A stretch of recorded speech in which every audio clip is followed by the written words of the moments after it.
नमस्कार दोस्तों। वैकुंठ लोक भगवान श्री हरि विष्णु का निवास स्थान है। आज की इस वीडियो में हम वैकुंठ लोक के बारे में जानेंगे। वैकुंठ लोक एक ऐसा दिव्य लोक है जहां गई हुई आत्मा फिर से कभी वापस नहीं आ सकती, उसे मोक्ष प्राप्त हो जाता है और इसलिए पृथ्वी की हर एक आत्मा मोक्ष प्राप्ति के लिए वैकुंठ की कामना करती है। लेकिन हमारे मन में यह सवाल जरूर आता है कि अंत कोटि ब्रह्मांड में आखिर किस स्थान पर वैकुंठ मौजूद है। अगर आपके मन में भी ऐसी जिज्ञासा है तो इस वीडियो को अंत तक जरूर देखना। आज की इस वीडियो में हम आपको हिंदू धर्म के प्राचीन ग्रंथों के अनुसार वैकुंठ लोक की लोकेशन बताने जा रहे हैं। दोस्तों, भगवत पुराण और विष्णु पुराण में हमें वैकुंठ के बारे में जानकारी मिलती है। ना तदास्यते सूर्यो न शशांको न पावकः यत् गत्वा न निर्वतन्ते तदाम परम बम। अर्थात मेरा वह परम धाम न तो सूर्य या चंद्रमा के द्वारा प्रकाशित होता है और न ही अग्नि या बिजली से, वे स्वयं प्रकाशित है। जो लोग वहां पहुंचते हैं वह इस भौतिक एक जगत में फिर से लौटकर नहीं आते। वैकुंठ की राजधानी है साकेत नगरी। इस नगरी में 4 प्रवेश द्वार हैं। इस नगरी में अनेक महल और रत्न जड़ित विमान है। यहाँ पर रहने वाले सभी नर नारी तरुण वय के हैं, जहाँ समय का प्रवाह नहीं होता है। इसी साकेत नगरी के मध्य में भगवान श्री विष्णु अपने पार्षद गण कुमुद, कुमुदाक्ष, पुंडरीक, वामन, शुनकुण, सुमुख और माता लक्ष्मी के साथ निवास करते हैं।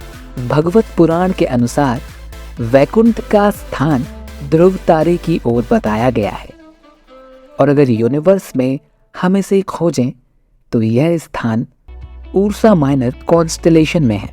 इसे सप्तऋषि तारामंडल भी कहा जाता है, जहां कॉन्स्टेलेशन में ये सूर्य से भी लाख गुना तेज चांद सितारे मौजूद हैं।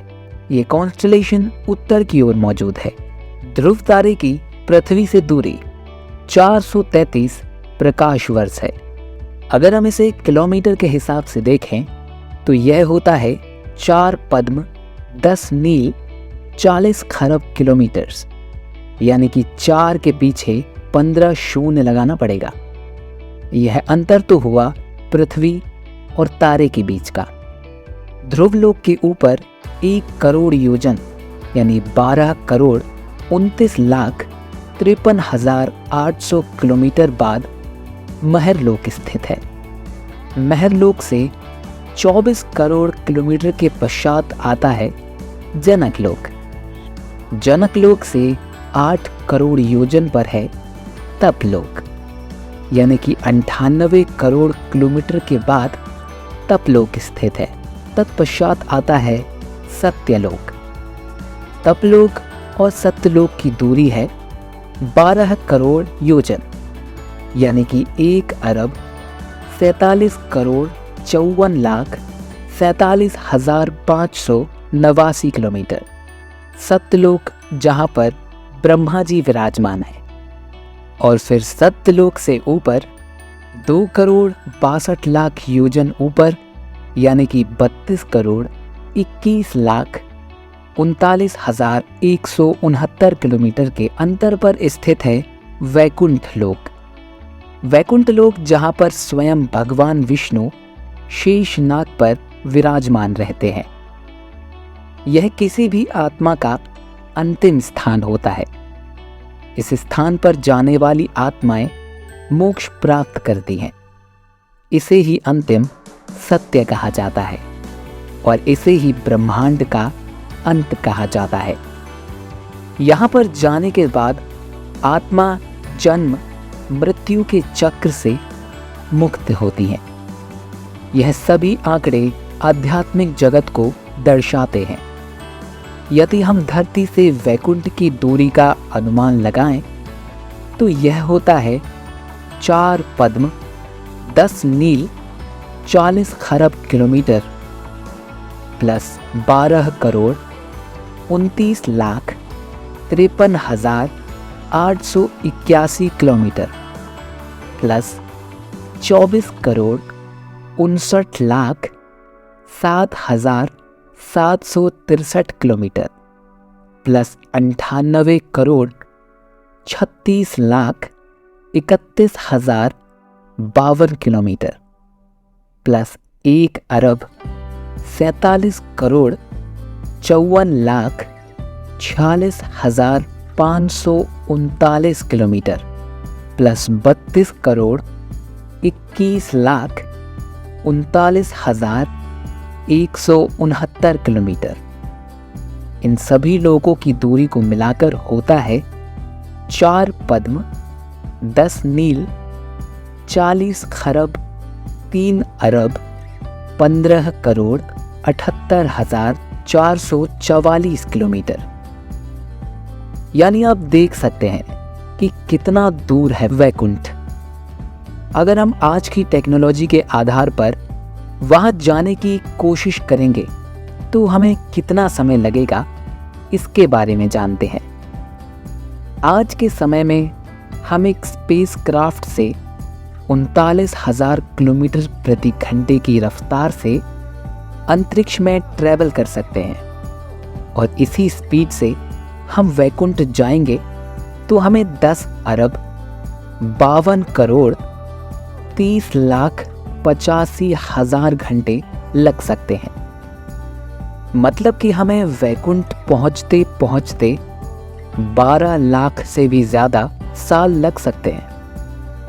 तो दोस्तों, आज की टेक्नोलॉजी से हम वैकुंठ कभी नहीं पहुंच सकते, लेकिन यदि भविष्य में ऐसी टेक्नोलॉजी आ जाए जो 1 महीने या 1 साल में हमें इतनी दूरी तय करा दे, तो क्या हम वैकुंठ पहुंच सकते हैं?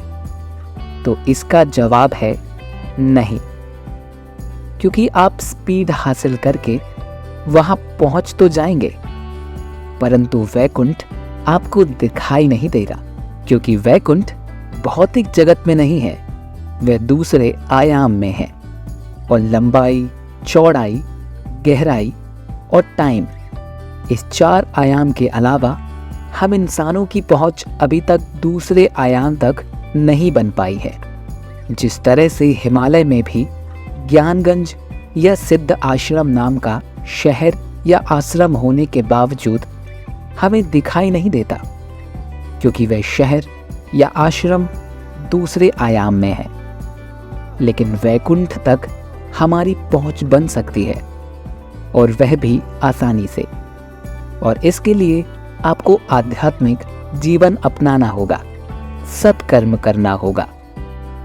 और कलयुग में वैकुंठ प्राप्ति के लिए नाम जप, भक्ति और प्रभु भजन को सर्वश्रेष्ठ बताया गया है।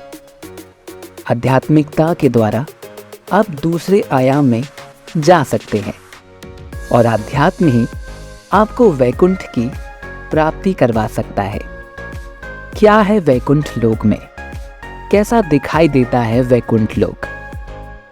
हमारे धार्मिक ग्रंथों में वैकुंठ का वर्णन किस प्रकार से किया गया है, इसके बारे में और अधिक जानकारी प्राप्त करना चाहते हैं तो कमेंट में हमें वैकुंठ पार्ट 2 अवश्य लिख के दीजिए।